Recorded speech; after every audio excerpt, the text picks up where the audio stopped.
Selanjutnya, marilah kita simak pembacaan manaqib. Manaqib Al-Habib Muhammad bin Ali Al-Munawwar yang insya Allah akan disampaikan oleh salah satu cucu beliau, yakni Al-Habib Kamar bin Tahir bin Syahab. Kepada beliau waktu dan tempat kami persilahkan. Sallu ala Nabi Muhammad. Bismillahirrahmanirrahim. Assalamualaikum warahmatullahi wabarakatuh.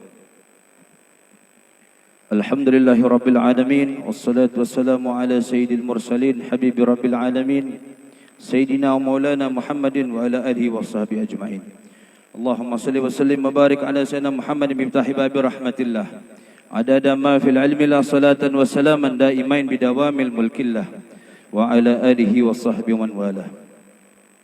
Ma'asyiral hadirin yang dirahmati Allah Subhanahu wa taala, izinkan kami berada di tempat ini untuk membacakan daripada sekilas sejarah hidup daripada biografi sahibul haul Al-Walid Al-Habib Muhammad bin Ali Al-Munawwar. Semoga apa yang kami bacakan bisa diambil daripada ibrahnya dan insyaAllah bermanfaat buat kita semuanya hadir di tempat ini. Amin amin ya rabbal alamin. Manaqib atau biografi sahibul haul Al-Walid Al-Habib Muhammad bin Ali Al-Munawwar. Beliau dilahirkan pada tanggal 21 April 1921 Masehi, bertepatan dengan 1 Jumadil Awal 1340 Hijriah.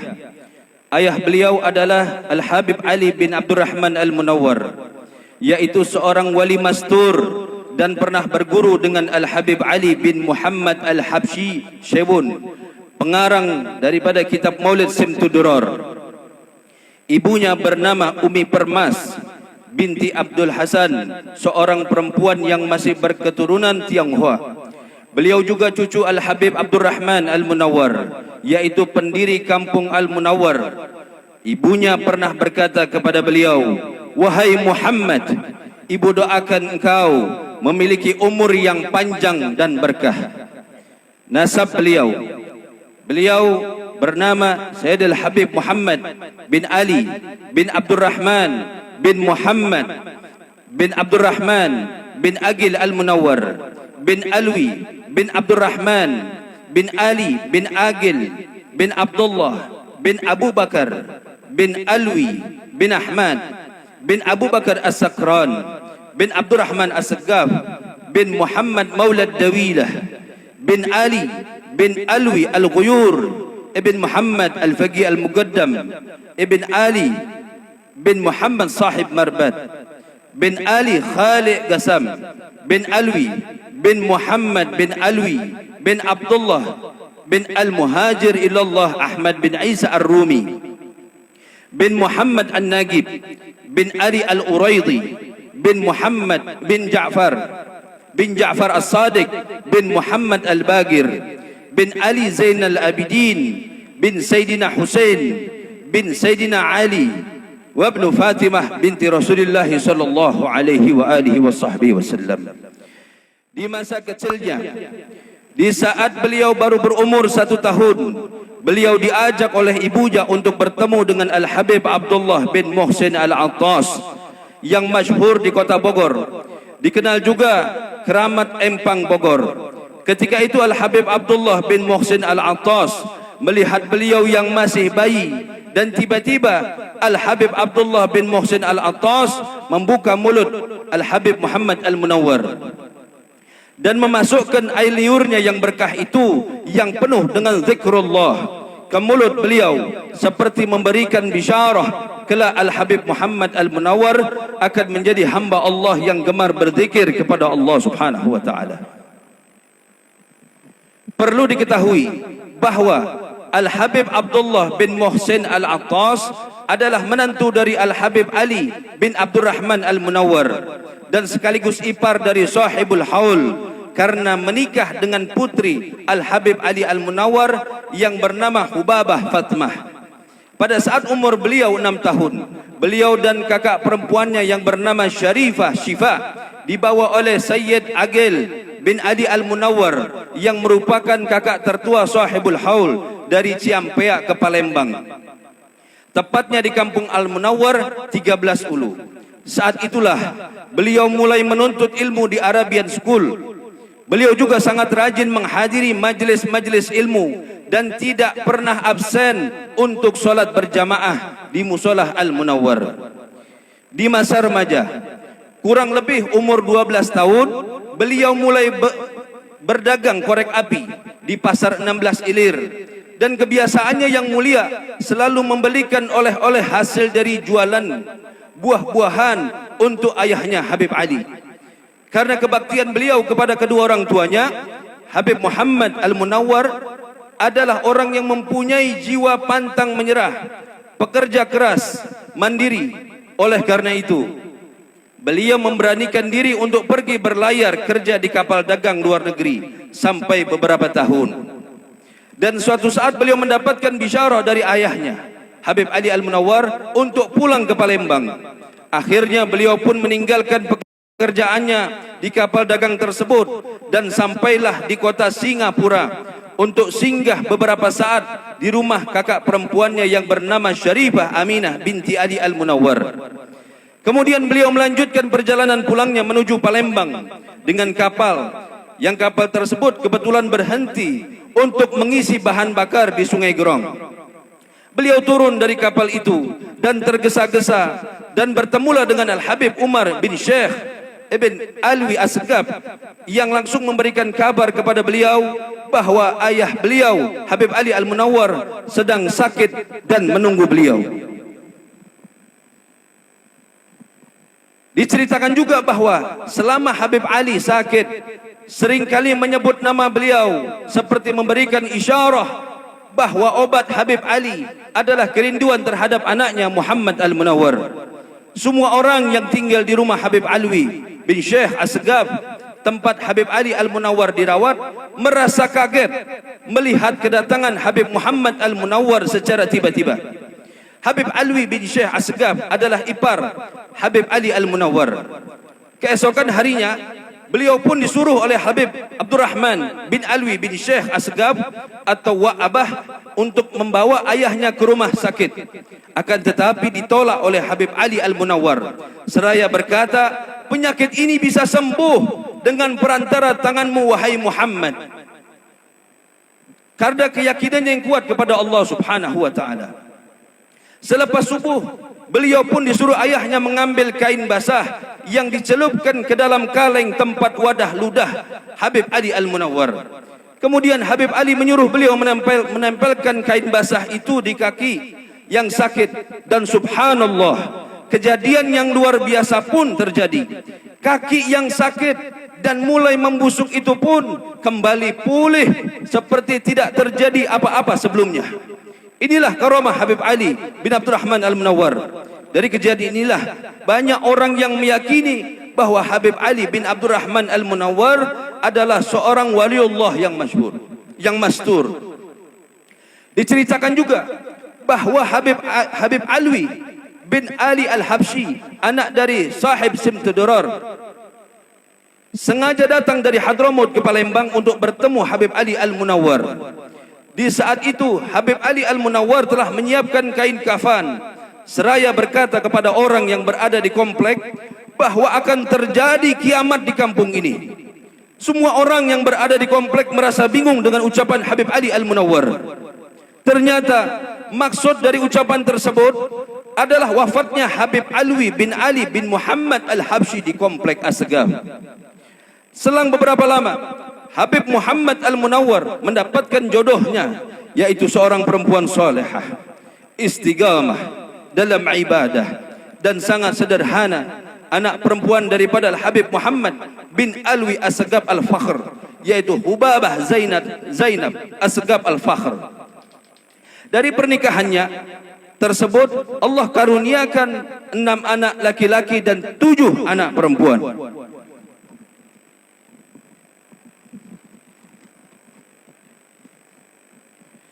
Habib Muhammad Al-Munawwar sangat mencintai orang-orang alim di zamannya. Beliau selalu mencari kesempatan untuk duduk menghadiri majlis-majlis ilmu ulama dan habaib saat itu, seperti majlis Habib Alwi bin Ahmad Bahsin atau Muallim Nang, majlis Kiai Haji Abdullah Azhari atau disebut Kiai Pedatuan, pendiri Musolah Azhariyah, dan juga pernah belajar dengan ulama berkarisma kota Palembang, Kiai Haji M. Zan Syukri. Beliau juga pernah menghadiri majlis Al-Habib Saleh bin Muhsin Al-Hamid atau yang disebut dengan Habib Saleh Tanggul. Habib Muhammad Al-Munawwar juga pernah menyempatkan hadir di majlis rauhahnya Al-Habib Al-Qutub Abu Bakar bin Muhammad Asgaf Gresik. Diceritakan oleh beliau sendiri saat itu, beliau sedang berada di Surabaya karena ada urusan dagang. Namun beliau mempunyai keinginan yang kuat untuk bisa bertemu, menatap wajah dan bersalaman dengan Al-Habib Abu Bakar bin Muhammad Asgaf Gresik. Akhirnya beliau meminta bantuan kepada salah satu temannya di Surabaya untuk bisa menemani beliau bertemu dengan Al-Habib Abu Bakar Gresik. Awalnya teman beliau merasa tidak yakin kalau beliau bisa bertemu langsung dengan Habib Abu Bakar Asgaf, apalagi untuk mencium tangan Habib Abu Bakar Asgaf.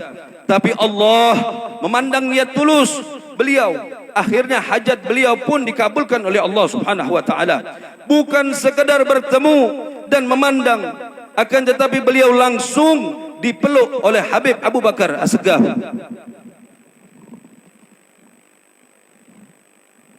Dan mengkasyaf beliau dengan perkataan, Anta bin Ali, Anta bin Ali.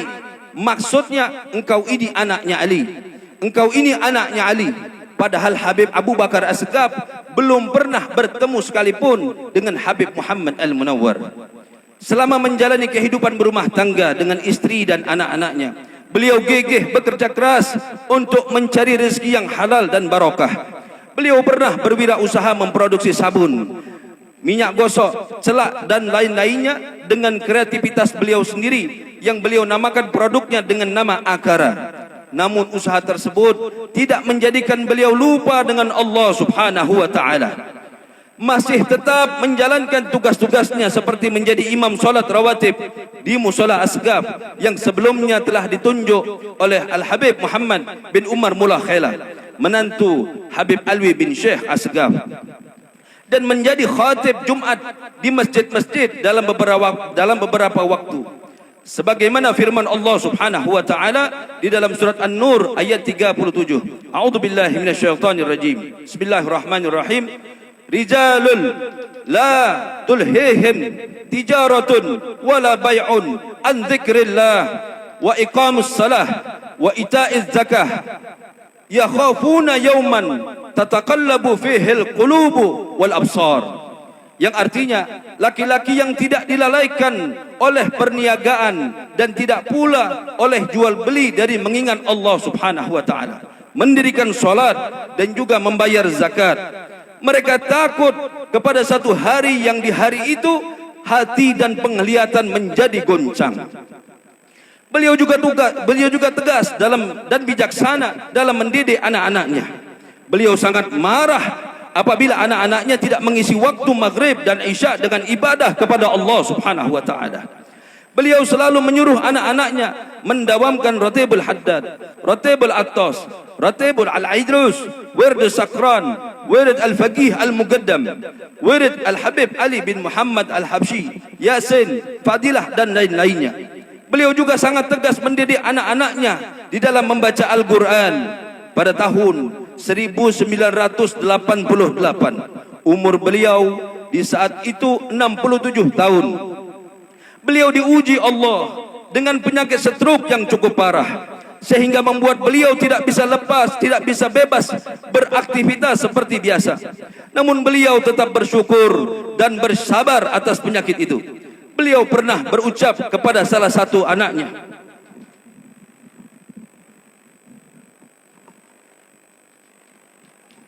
Abah sangat bersyukur dengan penyakit ini, sehingga Abah dapat lebih dekat dengan Allah dan Rasulullah sallallahu alaihi wasallam. Selama beliau sakit tidak pernah mengeluh dan selalu semangat untuk bisa mendatangi majlis-majlis haul. Bahkan di saat beliau sudah mulai merasa agak kuat, beliau meminta disewakan becak yang bisa menghantarkannya ke Musolah Asgaf setiap harinya untuk salat maghrib berjamaah, menghadiri majlis burdah setiap Jumat di komplek Asgaf. Pada tahun 1995, beliau menunaikan ibadah haji dan berziarah kepada datuknya baginda Nabi Muhammad sallallahu alaihi wasallam. Walaupun dalam keadaan yang sangat payah, beliau tetap bersemangat menjalankan hari-harinya. Beliau selalu diisi dengan zikrullah, mendengar bacaan Al-Quran, membaca wirid-wirid salaf sambil duduk di kursi rodanya. Beliau sangat mencintai qasidah burdah Al-Imam Busiri, sampai-sampai membuat beliau hafal dari sebagian qasidah burdah tersebut, khususnya salawat mudhariyah yang selalu beliau dengan hafalannya di majlis burdah setiap Jumat. Beliau juga pernah berpuasa selama 2 bulan berturut-turut, walaupun dalam keadaan sakit, sampai sangat khawatir dengan kesehatan beliau. Perlu diketahui bahwa Al-Habib Muhammad Al-Munawwar mempunyai kebiasaan yang tidak diketahui orang-orang, bahwa beliau selalu menengadahkan tangannya ke langit mendoakan umat Rasulullah sallallahu alaihi wasallam. Di saat beliau sedang duduk ataupun berbaring ataupun di atas kasurnya, beliau adalah orang yang sangat menghormati tamu dan memuliakan tamu. Banyak tamu yang datang bersilaturahmi dengan Habib Muhammad Al-Munawwar dan minta didoakan oleh beliau atas hajat-hajat mereka. Tamu-tamu yang datang berasal dari kalangan awam maupun tokoh alim ulama yang masyhur. Kedatangan mereka untuk mengharapkan keberkahan dan doa yang beliau panjatkan kepada Allah Subhanahu wa taala. Doa beliau yang selalu didawamkan oleh beliau jika kedatangan tamu adalah bertawassul dengan Fatihah Habib Ali bin Muhammad Al-Habsyi, pengarang daripada kitab Simtud Durar. Beliau sangat mencintai Habib Ali bin Muhammad Al-Habsyi, dan beliau pun bercerita bahwa Habib Ali hadir di dalam mimpi-mimpinya. Banyak juga tamu yang belum memiliki keturunan yang datang kepada beliau untuk meminta didoakan dengan izin Allah. Doa itu pun dikabulkan oleh Allah Subhanahu wa taala. Satu hari datanglah rombongan tamu dari Muara Enim yang berjumlah kurang lebih 100 orang. Mereka tiba di rumah Habib Muhammad Al-Munawwar di waktu yang tidak tepat untuk jam bertamu, yaitu tengah malam sekitar jam 11.10 malam. Apalagi malam itu hujan deras dan lampu padam. Akan tetapi karena kemurahan hati Habib Muhammad Al-Munawwar, beliau tetap menyambut tamu tersebut dengan wajah tersenyum. Bahkan beliau mendoakan setiap air yang dibawa oleh tamu tersebut secara bergiliran, karena beliau tidak mau mengecewakan tamu tersebut. Pada tahun 2019, istri yang selalu setia menemani beliau wafat pada umur 88 tahun. Pada kejadian itu beliau bercerita kepada anak-anaknya bahwa dirinya telah mendapatkan isyarah tentang kewafatan istrinya. Saat itu beliau berumur 100 tahun.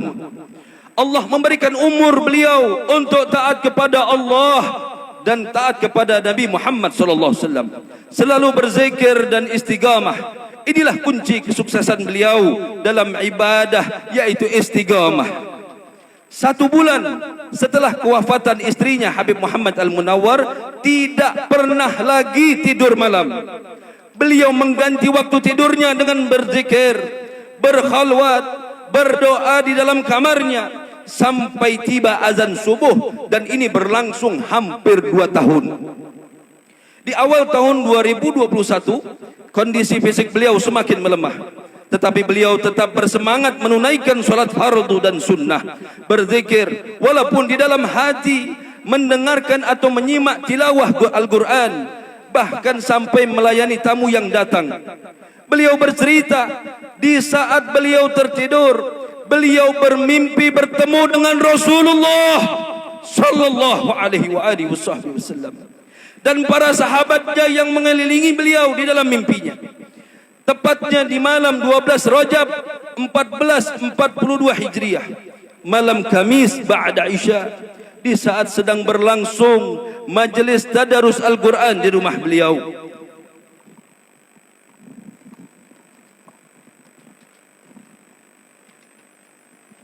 beliau berpulang ke rahmatullah dengan husnul khatimah yang diiringi lantunan qasidah burdah dan kiswah penutup makam Rasulullah sallallahu alaihi wasallam di atas dadanya. Setelah terdengar kabar kewafatan beliau, banyak sekali jamaah yang datang bertakziah untuk mendoakan beliau. Jenazah beliau disolatkan di Musolah Asgaf oleh ribuan jamaah yang hadir serta menghantarkan jenazah beliau ke pemakaman Gubah Asgaf.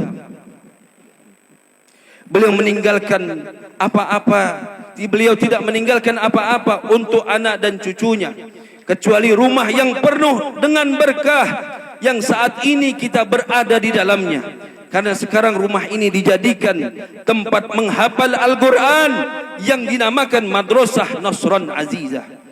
Mudah-mudahan Allah subhanahu wa ta'ala mengampuni dosa-dosa beliau, menempatkan di tempat yang terbaik bersama Rasulullah sallallahu alaihi wasallam, serta kita pun dikumpulkan kembali bersama dengan beliau kelak di surganya Allah subhanahu wa ta'ala.